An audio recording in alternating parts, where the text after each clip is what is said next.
Everyone, welcome back to another video of life science zoology. इस video में हम पढ़ने वाले बीएससी सेकेंड ईयर का पेपर सेकेंड यूनिट सेकेंड चल रही थी हमारी। आज का हमारा टॉपिक है कंट्रोल ऑफ रेस्पिरेशन। किस तरीके से रेस्पिरेशन का कंट्रोल होता है, नर्वस कंट्रोल, केमिकल कंट्रोल जो है हम इस वीडियो में पढ़ने वाले हैं। ठीक है, तो स्टार्ट करते हैं वीडियो को। कंट्रोल ऑफ रेस्पिरेशन को अगर हम पढ़ें तो रेस्पिरेशन जो है दो तरीके से कंट्रोल होता है। पहला है नर्वस कंट्रोल, दूसरा है केमिकल कंट्रोल। ठीक है, तो वो हम पढ़ते हैं।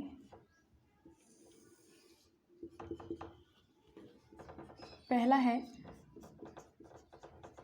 नर्वस कंट्रोल, ठीक है, दूसरा है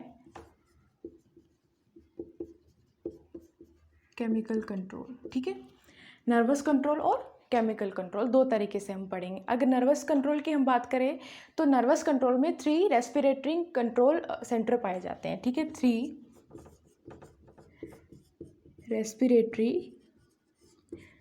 कंट्रोल सेंटर प्रेजेंट रहते हैं। ठीक है, इसको आप रिदमिसिटी सेंटर भी बोल सकते हो।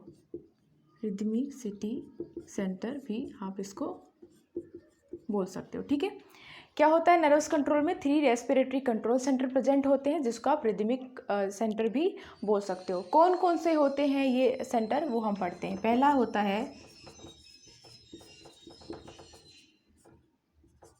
Inspiratory centre. ठीक है, इंस्पिरेटरी सेंटर। दूसरा होता है एक्सपिरेटरी सेंटर। ठीक है, इंस्पिरेटरी सेंटर और एक्सपिरेटरी सेंटर। तीसरा आता है न्यूमोटॉक्सिक सेंटर।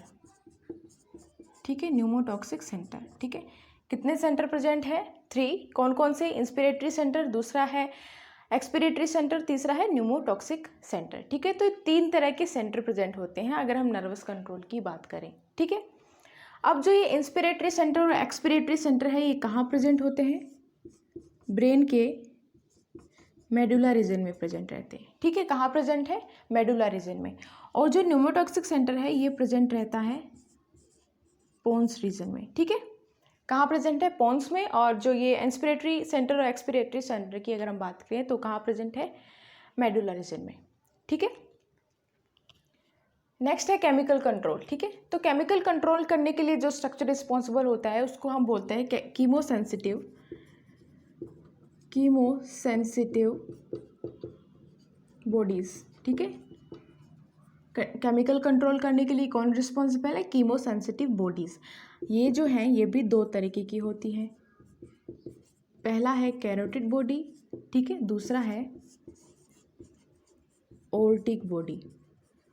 ठीक है, तो इस तरीके से होता है केमिकल कंट्रोल।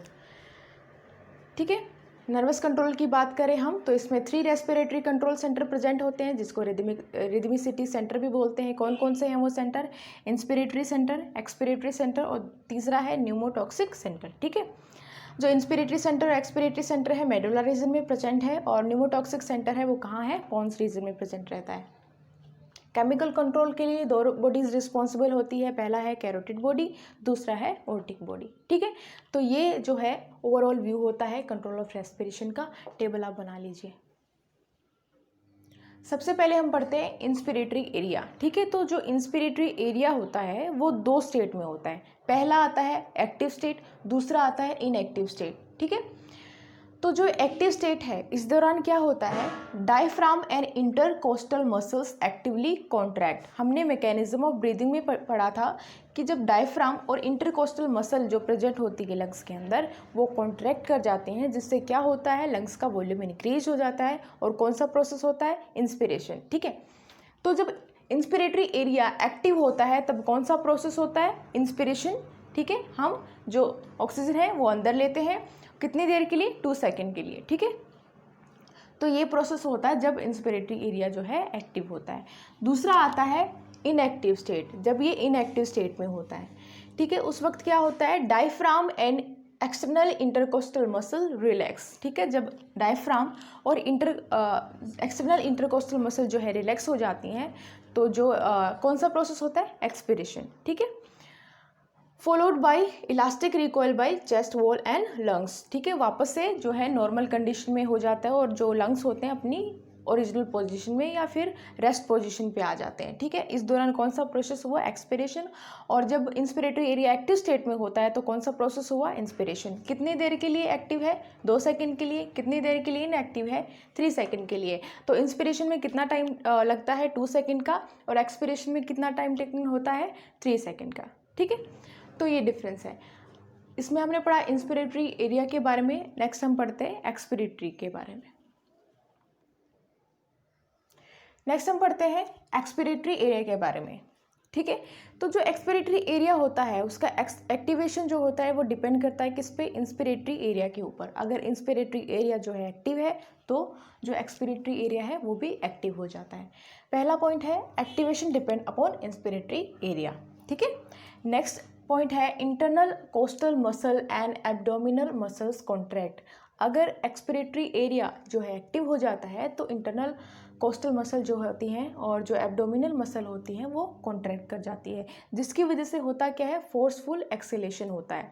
ठीक है, एक्सपिरेटरी एरिया की वजह से क्या होता है, या फिर एक्सपिरेटरी एरिया वर्क कब करता है, ड्यूरिंग फोर्सफुल ब्रीदिंग। जब आप फोर्सफुल ब्रीदिंग करते हो तो ही जो है जो एक्सपिरेटरी एरिया जो है वो वर्क करता है। ठीक है, तो ये था एक्सपिरेटरी एरिया के बारे में।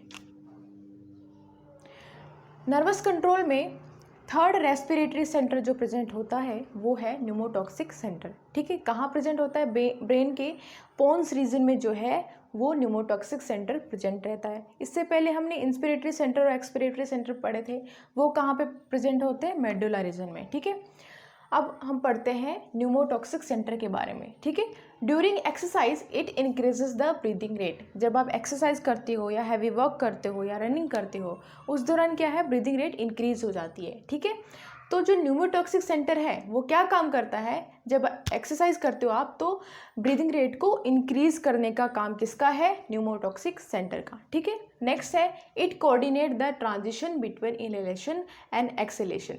ठीक है, तो न्यूमोटॉक्सिक सेंटर जो है वो कोऑर्डिनेट करता है।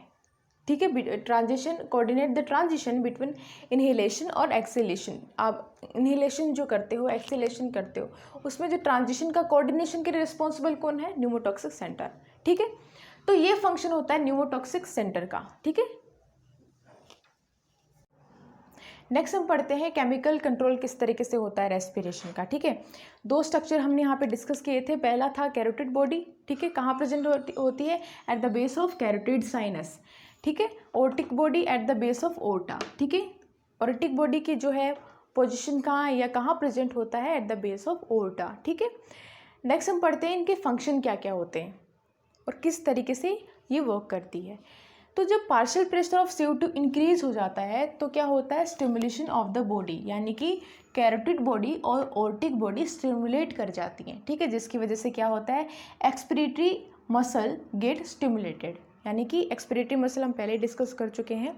तो जब कैरोटिड बॉडी और ओर्टिक बॉडी स्टिमुलेट हो गई, उसी की वजह से क्या होता है, एक्सपिरेटरी मसल जो है होती हैं वो भी स्टिमुलेट कर जाती हैं। राइट, नेक्स्ट हम पढ़ते हैं पार्शियल प्रेशर ऑफ ऑक्सीजन। ठीक है, chemosensitive body are less sensitive to oxygen. ठीक है, कीमोसेंसिटिव बॉडी यानी कि कैरोटिड बॉडी और ओर्टिक बॉडी जो होती है वो लेस सेंसिटिव होती हैं ऑक्सीजन की प्रेजेंस से। ठीक है, तो हम बोल सकते हैं कि जो कैरोटिड बॉडी और ओर्टिक बॉडी है वो लेस सेंसिटिव है ऑक्सीजन के लिए और मोर सेंसिटिव है किसके लिए, CO2 की प्रेजेंस के लिए। ठीक है, तो इस वीडियो में हमने बेसिकली पढ़ा कि किस तरीके से ओवरऑल कंट्रोल होता है रेस्पिरेशन का, नर्वस कंट्रोल और जो है केमिकल कंट्रोल हमने इस वीडियो में पढ़ा है। मैकेनिज्म हम नेक्स्ट वीडियो में पढ़ने वाले हैं। ठीक है, तो इस वीडियो में इतना। Thank you so much for watching this video and I will see you in the next one.